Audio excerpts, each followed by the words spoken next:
In this video lesson, we're going to go over decomposition reactions. So we'll start by writing out a definition so that you have that in your notes. A decomposition reaction is a reaction in which a single reactant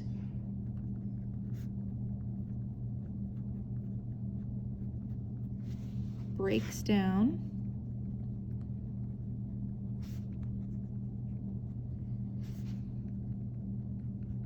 into two or more products.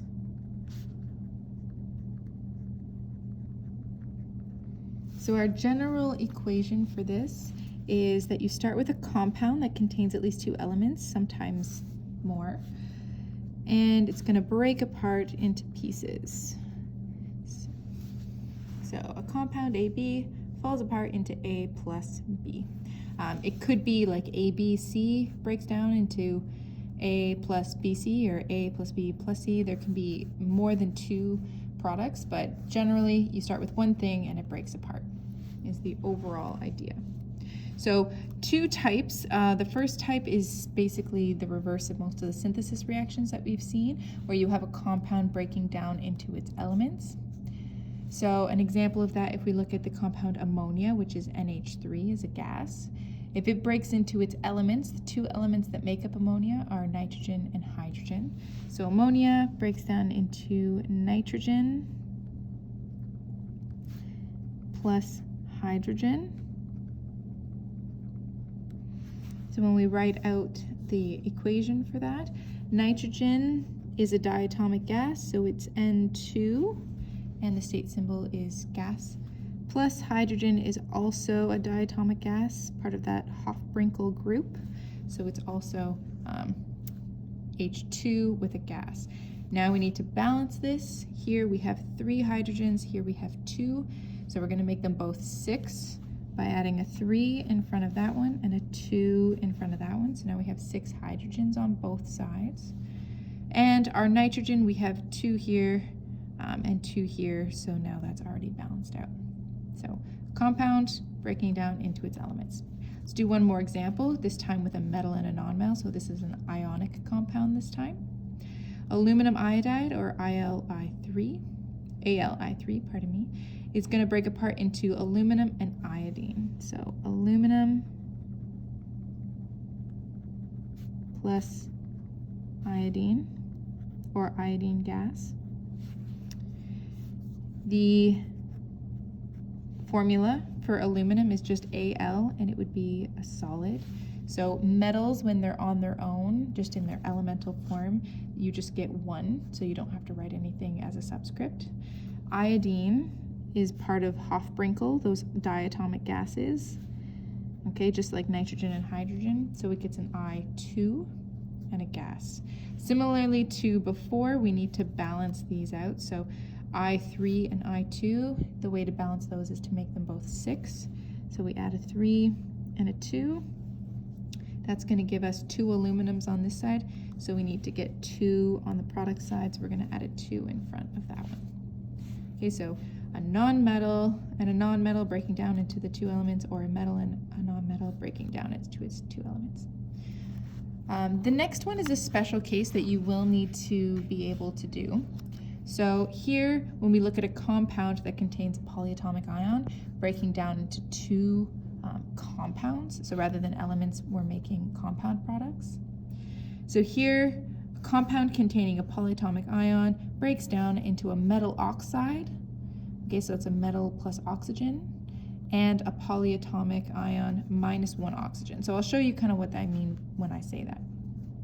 Here we have the reaction calcium carbonate breaking apart. What's going to happen is there are 3 oxygens here, so CO3. One of those oxygens is going to pair up with the calcium to form calcium oxide. So one of the oxygens there, so you're going to take this 3 and you're going to subtract 1 to give you 2 CO2. So these reactions should always already be balanced when you're done creating them. So the calcium steals 1 oxygen to form calcium oxide. The leftover stuff here is carbon dioxide. So let's write the word equation and then we'll balance it. So calcium oxide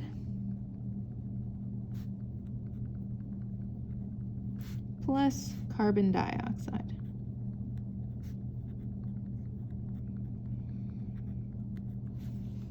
For this, calcium oxide is a solid, carbon dioxide is a gas, and it's already balanced.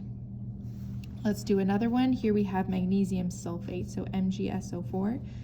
The magnesium is going to steal one oxygen to form magnesium oxide, MgO. So this 4 is going to go down to 3, and we're going to get sulfur trioxide.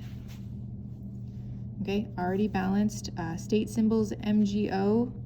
Okay, metal oxides are solids, and most of these sort of molecular compounds containing oxygen are all going to be gases. You'll notice that I'm doing the formula equation first. I find it easier for students to see sort of what's happening when you do it this way first, because you can see that oxygen move over before you try and figure out the word equation. It's often easier to do this part first and do the word equation afterwards. So let's do the word equation for this one. Magnesium sulfate is going to break down into magnesium oxide.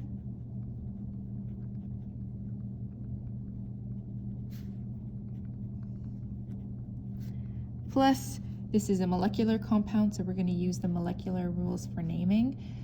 So sulfur, and then there's 3 oxygens, so trioxide.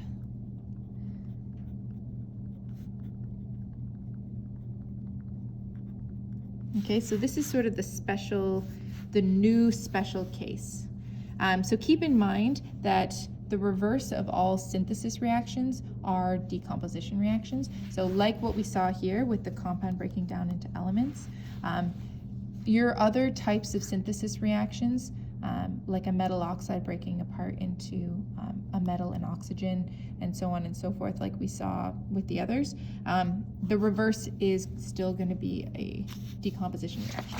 So there's some practice questions on the back. Some of them are like the ones in the examples. Some you might have to look back maybe at your synthesis reactions notes to get some ideas of what's going on, because some of them are the reverse of synthesis reactions.